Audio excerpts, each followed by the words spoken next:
Hi, today I'm going to show you how to create a mock time-lapse to be used as a training data set for the machine learning segmentation option in surface creation. Here you can see I have 3 different data sets. I want to combine all of these into a mock time-lapse to use for surface creation, specifically for the machine learning segmentation option. The very first thing I have to do is make sure that all of these data sets have the exact same dimensions. So if I hover over any of these different thumbnails, you can see what the size is in pixels for the X, Y, and Z dimensions. So like I said, you just have to make sure that these are all the same. Otherwise, you won't be able to add them together as different time points. So you can crop these data sets down to the same size under Edit and then Crop 3D. You would then adjust the dimensions for the X, Y, and Z dimensions so that they're all the same before adding them together. So I've already gone through the process of doing that. So next I'm ready to add these different data sets all together in a mock time-lapse. So the first thing I do is open up one of the IMS files and then select Edit, Add Time Points, and then navigate to the location of all of the other data sets that I want to add together and just add them in one at a time.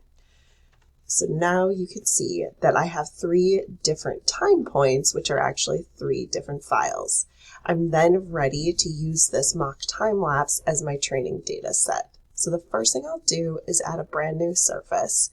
And you can create these creation parameters just as you would under any other circumstances for regular creation of surfaces in Surpass, or if you're doing it for batch processing.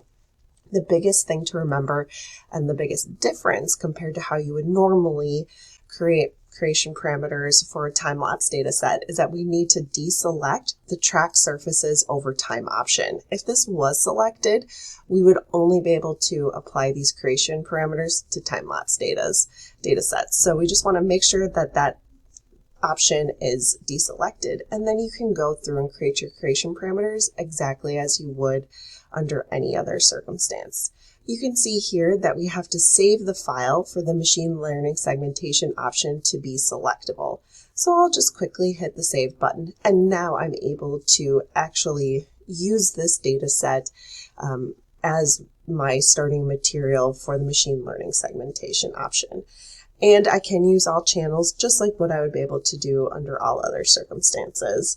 And then I'm ready to go through and train this data set, but just make sure that you actually go through and train on the other time points, which are actually the other data sets. And once you've created your machine learning segmentation that you want to then apply to other data sets, you'll then just save this as a favorite creation parameter and then apply it to other data sets. One important thing to note, and this is true for the machine learning segmentation and regular surface creation using the other thresholding algorithms, is that you may need different creation parameters depending on your different population. So if you have a wild type versus a mutant, it is totally possible that you may need distinct creation parameters for those different populations. Just make additional mock time lapses for those different populations. I hope this has been helpful. Let me know if you have any questions. Have a great day.